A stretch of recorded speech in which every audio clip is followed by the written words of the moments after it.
ఈరోజు నుండి మహాత్మా గాంధీ ఉపాధి హామీ చట్టం రద్దయి బీజేపీ తెచ్చినటువంటి బీరాంజీ చట్టం అమలులోకి వస్తుంది. కొత్త చట్టం వద్దు, పాత చట్టాన్ని కొనసాగించాలని సిఐటియు, రైతు సంఘం, వ్యవసాయ కార్మిక సంఘం ఆధ్వర్యంలో ఈరోజు లక్షలాది మంది వేలాది కేంద్రాలలో రోడ్ల మీదకి వచ్చి నిరసన తెలియజేస్తూ ఉన్నారు. బీజేపీ, ఆర్ఎస్ఎస్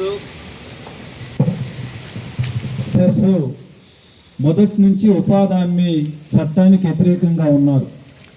వీరు అధికారంలోకి వచ్చిన తర్వాత నిధులను తగ్గించటం, వేతనాలకి తగ్గించటం, మెటీరియల్ కాంపౌండింగ్ పెంచటం, ఇలాంటి చర్యలన్నీ చేస్తూ బలహీనపరుస్తూ వచ్చారు.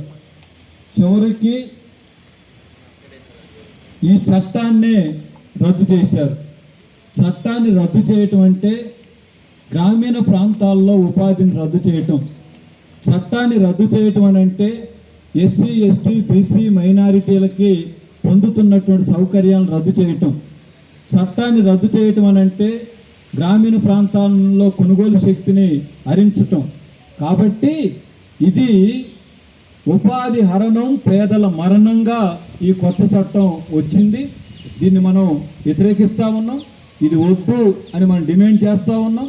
125 రోజులు పని అనే ఒక బూటకపు నినాదాన్ని పెట్టి మేము 100 నుంచి 125 రోజులు పెంచామని చెప్పి శుద్ధ అబద్ధం. 100 నుంచి 125 రోజులు పని కల్పించాలంటే ఇప్పుడు దేశంలో 7,65 లక్షల మంది పని చేస్తున్నారు, యాక్టివ్ వర్కర్లు ఉన్నారు. వారందరికీ 125 రోజులు పనిదినాలు కావాలంటే 3,30,000 కోట్ల రూపాయలు కావాలి. మీరు కేటాయించింది ఎంత? 95,000 కోట్ల రూపాయలు. మరి మిగిలినటువంటి 2.4 లక్షల కోట్లు ఎవరు ఖర్చు పెట్టాలా? రాష్ట్రాలు ఖర్చు పెట్టాలి. రాష్ట్రాలు ఖర్చు పెట్టగలవా? ఇది సాధ్యమయ్యేది కాదు. అందువల్ల 125 రోజులనే ముసుగులో ఉపాధి హామీని రద్దు చేసి వలసలను పెంచడానికి, పట్టణ ప్రాంతాలలో కారు సౌకర్య లేబర్ని అందుబాటులో ఉంచడానికి, గ్రామీణ ప్రాంతంలో నూతన ధనిక వర్గాన్ని సంతృప్తిపరచడానికి బీజేపీ చర్యను తీసుకోవటం జరిగింది. కాబట్టి దీన్ని మనం వ్యతిరేకిస్తున్నాం. ఇవాళ దేశవ్యాప్తంగా నిరసనలు జరుగుతున్నాయి. అదొక్కటే కాదు, చట్టం రద్దయ్యేదాకా సిఐటియు, రైతు సంఘం, వ్యవసాయ కార్మిక సంఘం, ఇతర సంఘాలన్నీ కలుపుకొని ఈ డిమాండ్ని ఒక ముఖ్యమైన డిమాండ్గా పెట్టి రేపు ఆగస్టు 10వ తారీఖున జైలు బరో కార్యక్రమానికి కూడా మనం పిలిపివ్వటం జరిగింది. ఇక చివరిగా ఈ చట్టం, ఈ కొత్త పథకంలో అనేక రకాల నష్టాలు ఉన్నాయి. ఒకప్పుడు పాత చట్టం అయితే ఆటోమేటిక్గా గ్రామాలకంతా వచ్చేస్తుంది. కానీ కొత్త పథకం కేంద్ర ప్రభుత్వం నోటిఫై చేస్తేనే అమల్లోకి వస్తుంది. అలాగనే పాత చట్టంలో పంచాయతీలకు అధికారాలు ఉన్నాయి, గ్రామాలకు అధికారాలు ఉన్నాయి, రాష్ట్రాలకు అధికారాలు ఉన్నాయి. కానీ కొత్త పథకంలో ఒక స్టీరింగ్ కమిటీని ఏర్పాటు చేశారు. ఎవరా స్టీరింగ్ కమిటీ? అధికారులతో ఉంటారు.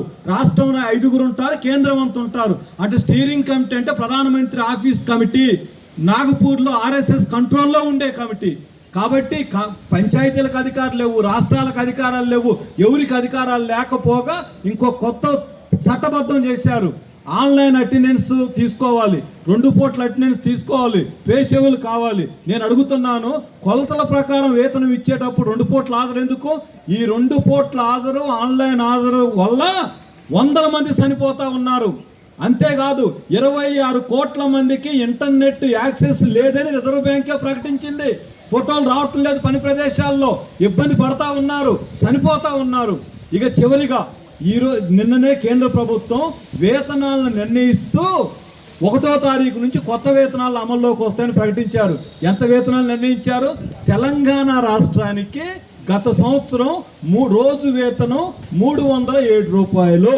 మనం ఏమనుకుంటామంటే 307 కదా, 40% ద్రవ్యోల్బణం పెరిగింది. అదే రిటైర్డ్ ప్రైస్ అయితే 50% పెరిగింది కదా, ఆ మేరకన్నా పెరిగి. కానీ తెలంగాణకి పెంచింది ఎంతో తెలుసా? 307 నుంచి 308. ₹1 పెంచారు. మోడీ గారికి తెలంగాణ మీద ఎంత ప్రేమ ఉంది? తెలంగాణలో అధికారంలోకి రావటానికి వారు చేస్తున్నటువంటిది ఎట్లా ఉంది? ఇదే కాదు, అనేక రాష్ట్రాల్లో నేను అడుగుతున్నాను, హర్యానాలో 400 పెంచి తెలంగాణలో 308 ఎట్ట పెంచుతారు? కేరళలో 800 రూపాయలు కనీస వేతనం వస్తున్నప్పుడు 370 రూపాయలు ఎట చేస్తారు అంటే మోడీ గారు తన ఇష్టం వచ్చిన పద్ధతుల్లో వేతనాలని పెంచి అర్థం ఏమిటనంటే ఉపాధి పట్ల ఆసక్తి లేకుండా చేయటం కోసమే ఈ వేతనాలు పెంచలేదు. అందువల్ల ఇంతకుముందు మిత్రుడు చెప్పినట్టు 700 వేతనం పెంచాలి, రోజు వేతనం 200 పందినాలు కల్పించాలి, పట్టణాలకు విస్తరించాలి, ఎంఎన్ఆర్జీ పాత చట్టం కొనసాగించాలి, కొత్త పథకం వద్దు అనేటటువంటి నిరసన ఇది ప్రారంభం మాత్రమే. పనులను అడ్డుకుంటాం, మంత్రులను అడ్డుకుంటాం, దిగ్బంధనం చేస్తాం. మోడీ ఈ కొత్త పథకాన్ని రద్దు చేసేదాకా జైలు బరోలు, దిగ్బంధనాలు, మార్చి 2 పార్లమెంటు, మార్చి 2 అసెంబ్లీ లాంటి కార్యక్రమాలను కూడా చేపడతామని తెలియజేస్తూ ఇది వ్యవసాయ కార్మికులు పిలిపించిన దేశవ్యాప్తంగా CITU రైతు సంఘం ఉపాధి పథకం ఉండాలి, ఇది కార్మికులకు అవసరం, రైతులకు అవసరం అని వేలాది మంది కార్మికులు అలాగనే రైతులు రోడ్ల మీదకి వచ్చి ఈ ఉద్యమంలో ప్రత్యక్షంగా పాల్గొంటున్నందుకు వారందరికీ ధన్యవాదాలు చేస్తూ సెలవు మిత్రులారా.